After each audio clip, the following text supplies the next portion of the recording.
दोस्तों, अपनी इस आराम से चल रही जिंदगी में अपने कंफर्ट जोन में रहते हुए आपने कभी इस चीज के बारे में सोचा है कि यदि अचानक से बाढ़ का पानी आ जाए तब आप क्या करेंगे? अचानक से भूकंप आ जाए आप क्या करेंगे? क्यों? क्योंकि आप इन सब चीजों के लिए तैयार हैं ही नहीं। आप कभी भी इन चीजों के बारे में यदि आपको ट्रेन करने की कोशिश करी जाती है किसी भी प्राइवेट संस्था द्वारा या किसी सरकारी संस्था द्वारा, तो आपको यह सब मजाक लगता है। लेकिन यह सब चीजें सत्य उस समय है जब किसी के ऊपर यह चीज बीत रही होती है। सिर्फ वही इंसान जानता है कि उसने क्या खोया है। दोस्तों, अपना लग्जरी टाइम स्पेंड करते हुए अपने परिवार के साथ या सोशल मीडिया पर गवर्नमेंट खेलते खेलते आपने ये चीज सोची है कि मान लीजिए आप अपनी फैमिली के साथ एक लग्जरी टाइम स्पेंड कर रहे हैं और अचानक से आपके घर का दरवाज़ा ज़ोर ज़ोर से बजाया या खटखटाया जाता है या आपकी डोरबेल रिंग की जाती है और आपको बोला जाता है फटाफट मकान खाली कर दो। और आपको खाली करना पड़ेगा। जो ज़रूरी सामान है वो ले लीजिए, उसके अलावा आपको साथ में ले जाने की किसी भी चीज़ की इजाज़त नहीं होगी। पूछने पर आपको बताया जाएगा कि दुश्मन देश के साथ युद्ध छिड़ गया है और आपको एक शरणार्थी कैंप में लेके जाया जाएगा, रिहैबिलिटेशन कैंप में लेके जाया जाएगा, जहां पर आपके रहने और खाने की व्यवस्था होगी, जो कि युद्ध क्षेत्र से हो सकता है थोड़ा दूर हो। लेकिन आजकल का युद्ध सीमित नहीं है। अभी तक आपने समाचार पत्रों के द्वारा या सोशल मीडिया के द्वारा या न्यूज़ चैनलों के द्वारा जिन युद्धों के बारे में सुना है, खास तौर से भारत के संदर्भ में, वह केवल सिमटे हुए हैं बॉर्डर एरियाज तक। क्या आपने कभी इस चीज़ की कल्पना करी है कि यदि वो युद्ध बॉर्डर सीमा लांघ के हमारे बीच देश में आते हैं तब क्या? क्यों? क्योंकि आपको इस चीज का बिल्कुल भी एहसास नहीं होगा कि जब बॉर्डर एरियाज पर युद्ध होते हैं, लोगों के मकान खाली कराए जाते हैं, तो उन लोगों का जीवन यापन किस तरीके का रहता होगा। जो युद्ध में बर्बाद हुई चीजें होती होंगी, क्या वो उनको वापस मिलती होंगी? क्या सरकार से किसी तरह का मुआवजा प्राप्त होता होगा या नहीं? दोस्तों, इन सब चीज़ों को सुचारू रूप से चलाने के लिए हमारा जागरूक रहना बहुत आवश्यक है और एक स्ट्रॉन्ग लीडरशिप होनी बहुत ज़रूरी है। नमस्कार दोस्तों, मैं हूं आपका दोस्त विकास भाऊ एंड आप देख रहे हैं दृष्टिकोण टॉकीज। हमारी बात, हमारा विवाद, हमारे संवाद पसंद आने पर आप मेरे चैनल को सब्सक्राइब ज़रूर कीजिएगा। दोस्तों, आज जिस दृष्टिकोण की हम बात करने वाले हैं वह दृष्टिकोण है एक स्ट्रॉन्ग लीडरशिप से संबंधित। दोस्तों, आपको मैं बताना चाहूंगा कि यदि आप मान लीजिए युद्ध होता है, आपने एक ऐसी सरकार चुनी है जो निर्णय लेने में सक्षम नहीं है। स्ट्रॉन्ग निर्णय की बात कर रहा हूं, अगर मैं यहां पर बात कर रहा हूं तो, जो कि एक स्ट्रॉन्ग निर्णय लेने में सक्षम नहीं है, तो क्या आप अपने देश की सीमाओं को बचा पाएंगे? हमारे देश का काफी बड़ा भूभाग ऑलरेडी चाइना के पास है, पाकिस्तान के पास है, जो कि पाक ऑक्यूपाइड कश्मीर कहलाता है, बांग्लादेश के रूप में देश के टुकड़े हो चुके हैं। आप ये बात सोचिए कि अगर, दोस्तों मैं आपको बताना चाहूंगा, this whole world is all about business. ज़रूरतें पैदा की जाती हैं, ज़रूरतों को पूरा करने के लिए चीज़ें बनाई जाती हैं जो कि डिलीवर की जाती हैं ज़रूरतमंदों को। मेरी बातें सुन के चौंक गए? ज़रूर सोच रहे होंगे कि ये मैं किस तरीके की बहकी बहकी बातें कर रहा हूँ। दोस्तों, मैं आपको बताना चाहूँगा कि we all are living on the edge of a war, और ये हर देश अपने आप में कहीं ना कहीं जानता है कि युद्ध होना तय है। और हाल ही में चलते हुए कुछ घटनाक्रमों के कारण मैं आपको इस तरीके की बातें बोल रहा हूँ। आपको अभी कुछ ही समय पूर्व आपने ज़रूर पढ़ा होगा इस बारे में, या समाचार पत्रों में पढ़ा होगा या न्यूज़ चैनल्स पर देखा होगा, जिसमें बताया गया है कि नेटो अब तक की सबसे बड़ी एक्सरसाइज की प्लानिंग कर रहा है और जिसमें करीब 90,000 नेटो के सोल्जर्स, नेटो देशों के सोल्जर्स भाग लेने वाले हैं। कभी अपने आप से सवाल पूछना, क्यों? ज्यादा डिटेल में नहीं जाऊंगा। दूसरा, ब्रिटेन और नॉर्वे जैसे देशों ने अपने देश के नागरिकों को युद्ध के लिए तैयार रहने को कह दिया है। युद्ध के लिए यदि उनको तैयार रहने को कह दिया है तो यानी कि उनके नागरिकों को इस तरह की शिक्षा दी जाती है कि यदि युद्ध जैसी परिस्थिति हो तो उसमें अपना बचाव कैसे करें। उस दौरान जब चारों तरफ से रास्ते बंद हो, कहीं भागने की जगह ना हो, तो जीवन यापन किस तरीके से होगा, क्या क्या करना पड़ेगा, उन चीज़ों पर उनके नागरिकों को ट्रेन किया जाता है। क्या आपको आज तक इन चीज़ों पर ट्रेन किया गया? नहीं किया गया। क्यों? क्योंकि आपके हमारे जो युद्ध है भारत के जो पाकिस्तान से युद्ध हुआ या चाइना से युद्ध हुआ वो हमारे केवल और केवल बॉर्डर तक सीमित था। और तीसरा पॉइंट है कि रशिया के आसपास की जितने भी कंट्रीज हैं वो भी नेटो में शामिल होने की कोशिश कर रही हैं। इनमें से फिनलैंड एक कंट्री है जो कि नेटो में ऑलरेडी शामिल हो चुकी है, एंड इसके अलावा टर्की को नेटो में शामिल होने की परमिशन मिल चुकी है। और चौथा पॉइंट जो है, नेटो के जो डिफेंस चीफ हैं वो बहुत ही फ्रीक्वेंटली मीटिंग्स ऑर्गेनाइज कर रहे हैं, यानी कि अभी हाल ही में भी मेरे ख्याल से 17 या 18 जनवरी 2024 को भी नेटो की ब्रसेल्स में मीटिंग हुई है। तो ये सभी जितना भी घटना चक्र है, जितना भी घटना क्रम है, ये सब क्या दर्शाता है कि जो हाल ही में वॉर चल रहे हैं may be Russia and Ukraine के, ये किसी भी समय एस्केलेट हो सकते हैं। साल भर से चीज़ें चली आ रही हैं, न्यूज़ चैनल्स में आप सुन भी रहे होंगे, लेकिन ये जो पूरा घटना चक्र है, जो घटनाक्रम है जो चला हुआ है, ये आपको उसी वॉर वाली कंडीशन में लेके जाता है। मानता हूं कि हम एक गुटनिरपेक्ष देश हैं, हम किसी देश पे हमला करने पर बिलीव नहीं करते हैं, ना करेंगे, लेकिन पूरे विश्व के घटना चक्र को अगर देखा जाए तो ऐसा हो सकता है कि परिस्थितियां कुछ इस तरीके की पैदा कर दी जाएं कि जिस वजह से युद्ध में कूदना तय हो। और हमारा जो सबसे ज़्यादा सॉफ्ट कॉर्नर है, जो सबसे ज़्यादा सॉफ्ट इशू है, वो है चाइना के साथ, और चाइना से वॉर होना तय है। आप देश की सेना के साथ खड़े थे, लेकिन क्या कभी आपने उन लोगों के बारे में सोचा है जो युद्ध क्षेत्र में होते हैं? कैसे उन लोगों को युद्ध क्षेत्र से दूर लेके आया जाता है, रिहैबिलिटेशन कैंप्स में रखा जाता है, किस तरीके से वो जीते हैं, और युद्ध में जो उनकी प्रॉपर्टी की क्षति होती है उसका क्या वो उन्हें वापस मिलती है? क्या वो अपनी एक नॉर्मल लाइफ दोबारा से जी पाते हैं? इन सभी सवालों का जवाब देने के लिए एक स्ट्रॉन्ग और मजबूत सरकार का होना बहुत ज़रूरी है। हमारे इतिहास में आपने कई सरकारें आती हुई देखी होंगी एग्जिस्टेंस में, पर मैं ये नहीं कहता वो सरकारें पावरफुल नहीं रही या उन्होंने कभी कुछ किया ही नहीं, डिसीजंस उन्होंने भी लिए हैं, लेकिन यहाँ पर इस परिस्थिति में जो ज़रूरत है और जो अभी की दुनिया है उसमें ज़रूरत है एक स्ट्रॉन्ग सरकार की। दोस्तों, अगर आप अभी हमारी जो सरकार है, हमारी एक जो सरकार है, जो बीजेपी की सरकार है, वो एक बहुत ही स्ट्रॉन्ग सरकार है, और इसके लगातार सत्ता में बने रहने का कारण भी ये है क्योंकि इनकी डिसीजन मेकिंग बहुत स्ट्रॉन्ग है। इनके डिसीजंस देश के फेवर में बहुत स्ट्रांगली लिए जाते हैं, इम्प्लीमेंट किए जाते हैं। यदि आप में से किसी के मन में इस तरह की मंशा है कि रोजगार नहीं है, वो खैर एक अलग मुद्दा हो जाता है जिस पे हम अपने आगे के व्लॉग्स में डिस्कस करेंगे, संवाद करेंगे। लेकिन अभी जिस मुद्दे पर हम बात कर रहे हैं वो स्ट्रांग लीडरशिप के लिए बात कर रहे हैं।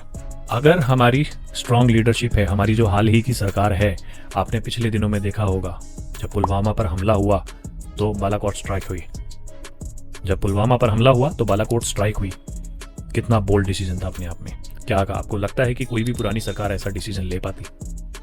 और तो और उस समय जब देश की सेना के साथ खड़ा होना चाहिए था, हमारे विपक्ष की पार्टियां सबूत मांग रही थी। ये अपने आप में ही कितना बड़ा डीमोरलाइजेशन है हमारी डिफेंस फोर्सेस के लिए। क्या आपने कभी सोचा इस बारे में? नहीं सोचा। क्यों? अपने घर में दाल रोटी चल रही है, बस न्यूज़पेपर में पढ़ लिया, न्यूज़ चैनल्स पर देख लिया, 2 दिन के लिए देशभक्ति जागी, उसके बाद सब ठंडा। लेकिन जिस दिन आप इस तरीके की परिस्थिति में पड़ेंगे, उस दिन आपको अपने देश की फोर्सेस, अपने देश की स्ट्रॉन्ग लीडरशिप पर गर्व होगा। और इसका जवाब आपको यूक्रेन से बचाए गए वो बच्चे दे सकते हैं जिनको यूक्रेन और रशिया के वॉर के दौरान हमारी सरकार बहुत ही मजबूती से बचा कर लाई थी। और खाली अपने देश के नागरिक और स्टूडेंट्स को ही नहीं, दूसरे देश के भी, और पूरे विश्व में कोई ऐसी ताकत नहीं थी जो उस दौरान उन 2 देशों के बीच में चल रहे युद्ध के बीच में से अपने नागरिकों को लिफ्ट करवा ले। आप आने वाले चुनावों में आप जरा सी कल्पना कीजिए, ठीक है, मैं ये नहीं कह रहा कि अभी युद्ध हो गया या ऐसा कुछ हो गया है, मैं सिर्फ आपको एक कंपैरिजन रख रहा हूँ। वो कंपैरिजन आपके दिमाग में एकदम क्लियर होना चाहिए। विकास होना ना होना ये सब सरकारों के साथ रहेगा। करप्शन कभी खत्म नहीं कर सकते आप, 0 नहीं ला सकते 0% पे उसको। कोई भी सरकार आ जाए, करप्शन रहेगा। कोशिश ये रहेगी कि जितना होता हुआ आया है वो काफ़ी हद तक कम हो जाए।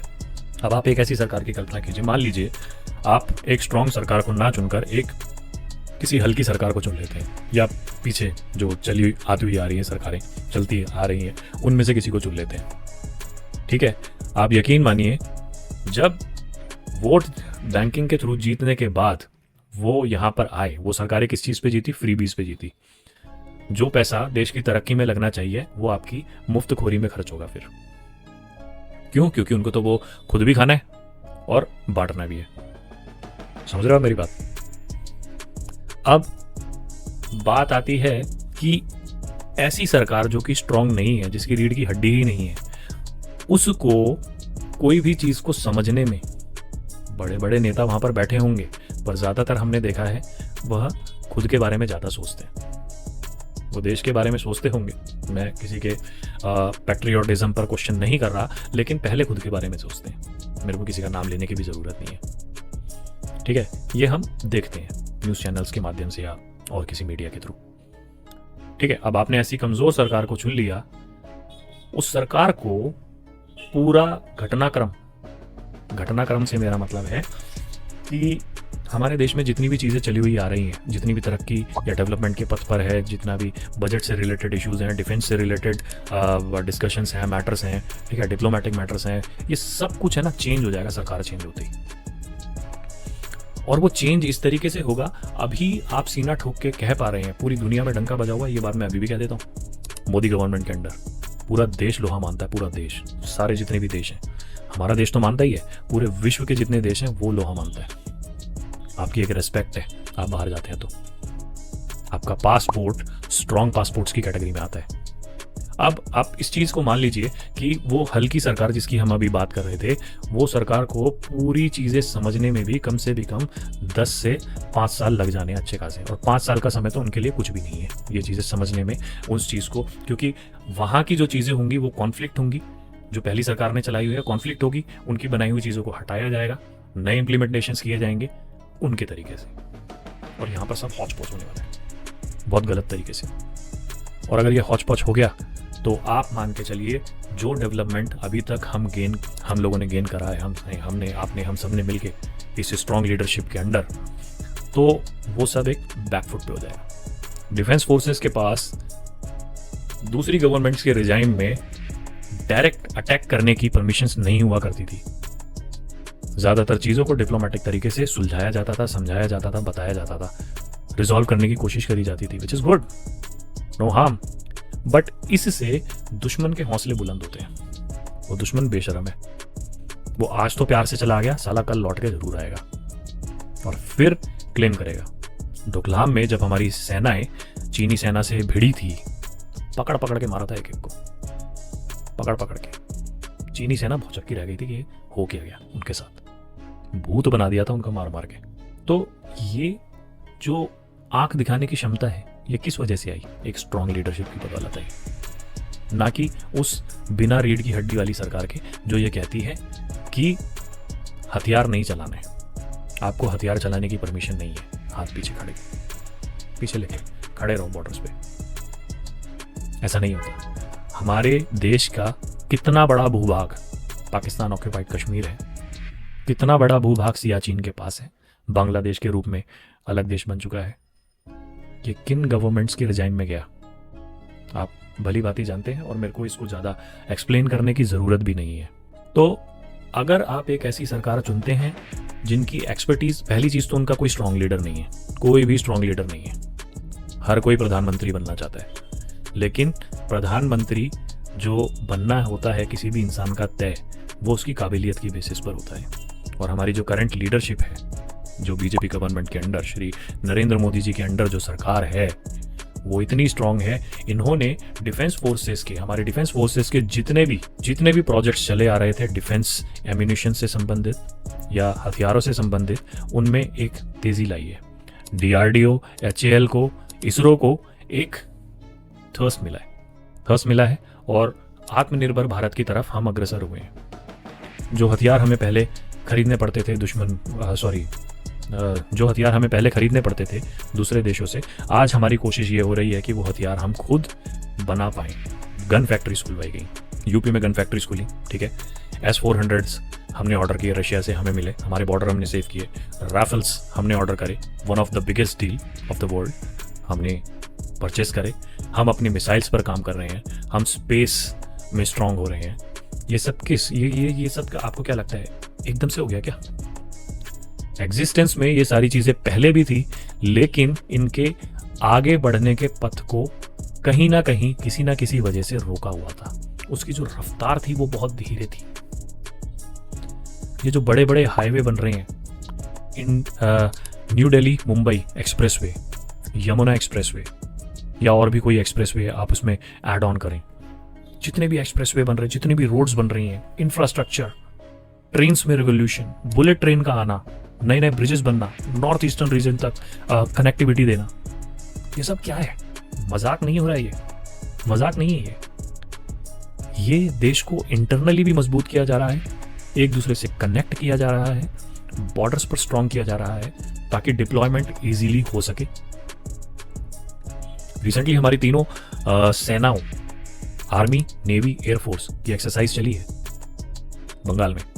और क्यों चली है? क्योंकि वहां पर जो चिकन नेक है ना, जो हमारे ईस्टर्न राज्यों को कनेक्ट करता है, उस जगह पर एक्सरसाइज चली है। ज़्यादा डीप में जाते हुए मैं टॉपिक अलग बदल जाएगा वो, लेकिन मैं आपको यही चीज़ बताना चाहता हूँ कि ये सब केवल और केवल मुमकिन हो पाया है एक स्ट्रॉन्ग लीडरशिप की वजह से।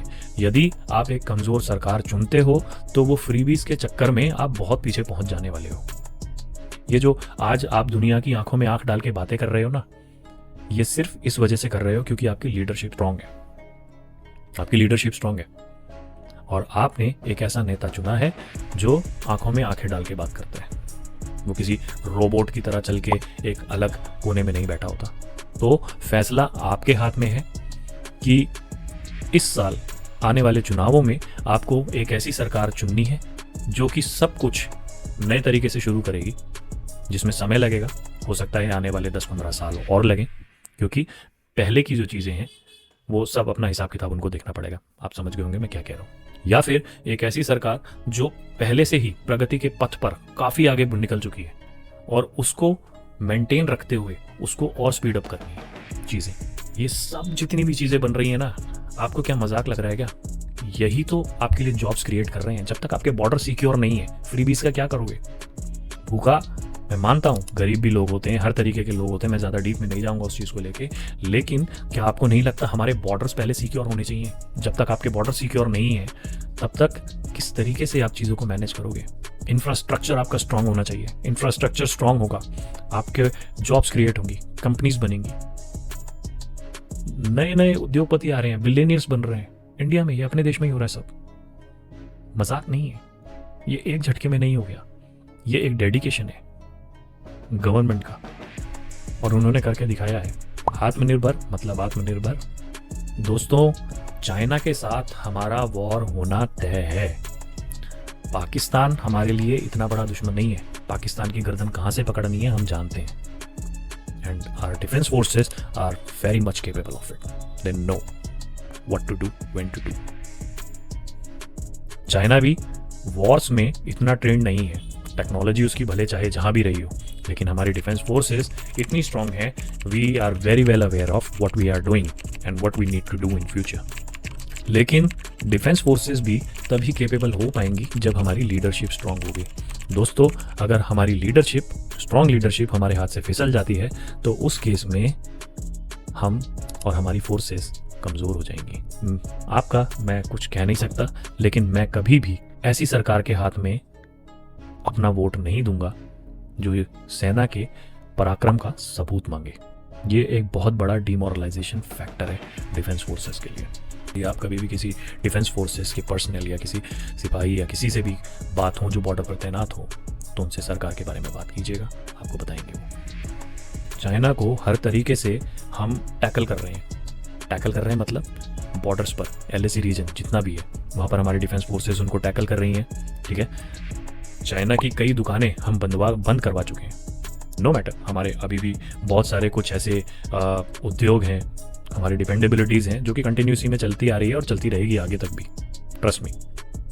बट चाइना धोखा करेगा, वो चुप बैठने वाला नहीं है। युद्ध होना तय है आपका तैयार रहना तय है। आपको तय करना है किस तरीके की सरकार, स्ट्रॉन्ग लीडरशिप आपको चुननी है। यदि आप स्ट्रॉन्ग लीडरशिप चुनेंगे, आप तब अपने देश के लिए आगे जीवन में कुछ उम्मीद कर सकते हैं। वरना जिस तरीके से धीरे एक स्लो पेस मेंटेन था पहले की सरकारों में, वही एक स्लोनेस का दौर आ जाएगा।